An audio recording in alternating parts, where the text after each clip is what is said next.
बहुत समय पहले की बात है। चंदनपुर नामक गांव हरियाली से भरा पूरा, शांत और समृद्ध। वहां दो वैद्य रहते थे, नारायण और अविनाश।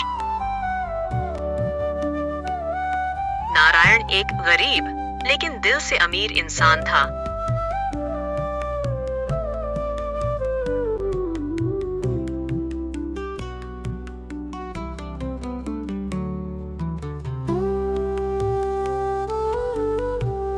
साधारण धोती कुर्ता पहनता, कंधे पर झोला और उसमें जड़ी बूटियों से भरी थैली और चेहरे पर हमेशा एक शांत मुस्कान। उसका एक ही सिद्धांत था, रोग देखो पैसा नहीं, सेवा सबसे बड़ा धर्म है। गांव के लोग उसे धरती का देवता कहते थे।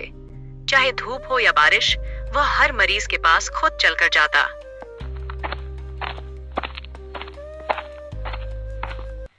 दूसरी ओर अविनाश नाम का वैद्य अमीर और घमंडी था।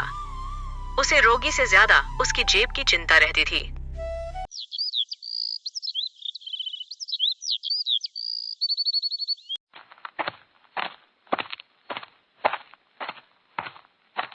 मैं सुमित हूँ, बहुत दूर के गांव से आया हूँ। पिताजी 4 दिन से बुखार में तड़प रहे हैं। आपने सबका इलाज किया है, मैंने आपका नाम खूब सुना है। मेरी आखिरी उम्मीद आप ही हैं, पर मेरे पास पैसे नहीं हैं। बिना पैसे के तो आजकल भगवान भी दर्शन नहीं देते। मैं तो बस एक वैद्य हूँ। दवा चाहिए तो दाम लाओ, वरना किसी और के पास जाओ। मेरे पिताजी सांसें गिन रहे हैं और आप रुपयों की बात कर रहे हैं। क्या आपके पास थोड़ी सी भी दया नहीं है? दया से पेट नहीं भरता लड़के, यहाँ सब कुछ कीमत पर चलता है।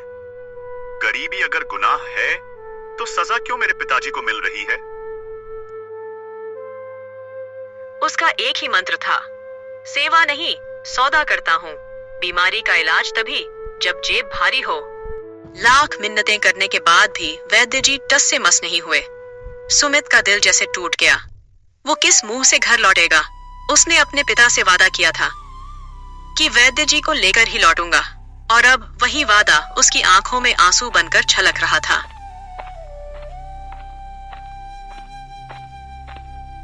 मायूसी में डूबा सुमित एक पुराने पेड़ के नीचे जाकर बैठ गया। उसकी आंखें भीगी हुई थीं, दिल बोझिल था। रोते रोते वो बुदबुदाने लगा। उसे क्या पता था कि वह एक अजनबी गांव में है, जहां की अपनी अलग दुनिया है। नारायण जी का नाम इस गांव में किसी दैवीय अस्तित्व की तरह लिया जाता था, लेकिन गांव की सीमाओं से बाहर उनका कोई नामो निशान नहीं था। सुमित तो बस एक दूर दराज के गांव का भोला भाला लड़का था, जिसे इस चमत्कारी इंसान के बारे में कुछ भी मालूम नहीं था। तभी एक बुजुर्ग गांव वाला उधर से गुजरता है। वो सुमित को यूं टूटकर रोते हुए देखता है। उसके चेहरे पर दया और अपनापन एक साथ उभर आता है। पास जाकर धीरे से पूछता है, बेटा क्या हुआ, क्यों रो रहे हो ऐसे? सुमित अपने आंसू पोंछते हुए उस अजनबी को सब कुछ बता देता है। अपने बीमार पिता की हालत, अपने टूटे हुए वादे की कसक और उस वैद्य की बेरुखी। गांव वाले की आंखें भी नम हो जाती हैं। तू चिंता मत कर बेटा, जब इंसान हार जाता है तब भगवान खुद रास्ता दिखाते हैं। इस गांव में एक नारायण जी हैं, शायद वही तेरी उम्मीद की आखिरी किरण है। क्या ये सच है? नारायण जी मेरे पिताजी का इलाज करेंगे? क्या वो सच में इतने अच्छे वैद्य हैं? क्या वो इलाज के लिए पैसे नहीं लेंगे? मतलब वो मेरे पिताजी का इलाज मुफ्त में करेंगे? हाँ बेटा, नारायण जी बहुत ही अच्छे और अनुभवी वैद्य हैं। उन्होंने अब तक न जाने कितनों का इलाज किया है और तुम्हारे पिताजी को भी जल्दी ठीक कर देंगे। वो न तो अपने हुनर की ढिंढोरा पीटते हैं और न ही किसी तरह का दिखावा करते हैं। उनके बारे में सिर्फ हमारे गांव वाले जानते हैं। बाहर के लोगों को उनके बारे में ज्यादा जानकारी नहीं है, क्योंकि वो बस सेवा में विश्वास रखते हैं, प्रचार में नहीं। सुनो बेटा, नारायण जी इसी गांव में थोड़ी दूर पर रहते हैं। वहां एक छोटी सी कुटिया है। वो ज्यादा बोलते नहीं, लेकिन जब किसी को दुख में देखते हैं तो खुद चलकर मदद करते हैं। तुम बस दिल से प्रार्थना करना, बाकी सब नारायण जी संभाल लेंगे। सुमित बुजुर्ग को दिल से धन्यवाद देता है। आंखों में आभार और उम्मीद लिए वह वहां से तेजी से चल देता है कुटिया की ओर। सुमित थका हुआ लेकिन उम्मीद भरी आंखों से कुटिया के पास पहुंचता है। सुमित कुटिया के बाहर से आवाज लगाता है। नारायण जी सुमित को अंदर बुला लेते हैं और यहाँ आने का कारण पूछते हैं। मेरे पिताजी बहुत बीमार हैं। कई वैद्यों और डॉक्टरों को दिखाया, लेकिन कोई फर्क नहीं पड़ा। गांव के एक बुजुर्ग ने आपका नाम लिया, कहा कि आप ही मेरी आखिरी उम्मीद हैं। नारायण जी ने जब सुमित की बातों को ध्यान से सुना तो बिना एक पल गवाए वह सुमित के साथ उसके घर की ओर चल पड़ा। रास्ते भर सुमित की आंखों में चिंता साफ झलक रही थी और नारायण जी भी मन ही मन प्रार्थना कर रहे थे कि सब ठीक हो।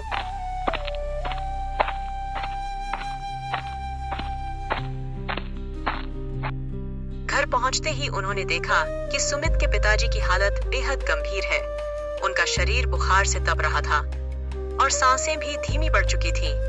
सुमित के चेहरे पर डर और घबराहट थी, लेकिन तभी नारायण जी ने शांत स्वर में कहा, चिंता मत करो, मेरे पास कुछ है जो मदद करेगा।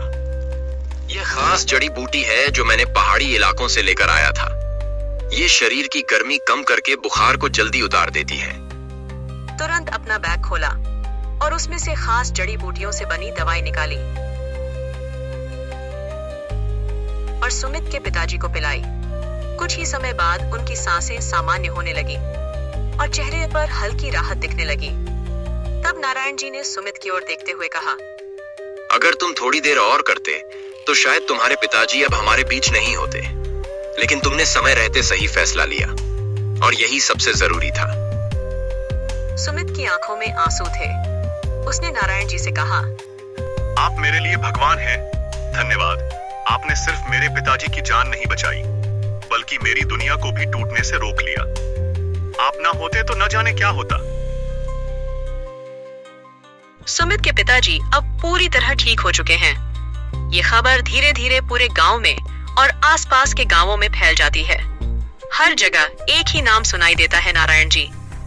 गांव वाले आपस में बात करते हैं, नारायण जी ने कमाल कर दिया। बिना पैसे लिए इतना अच्छा इलाज। अब हम भी उन्हीं के पास जाएंगे। अब गांव में किसी को भी कुछ होता तो वह नारायण जी के पास ही जाते थे। बस अमीरों का इलाज किया, अगर थोड़ा गरीबों का भी भला करता तो आज मेरे पास भी लोग आते। अगर वीडियो पसंद आए तो एक प्यारा सा लाइक देकर हमारा हौसला बढ़ाएं, क्योंकि दोस्तों एक वीडियो बनाने में काफी मेहनत लगती है। मैं आपके लिए ऐसे ही दिलचस्प और मजेदार वीडियो लाता रहूंगा। अगर वीडियो में कोई बात आपको ठीक ना लगे तो बेझिझक कमेंट में बताएं, मैं अगली बार उसे और बेहतर बनाने की पूरी कोशिश करूंगा। धन्यवाद।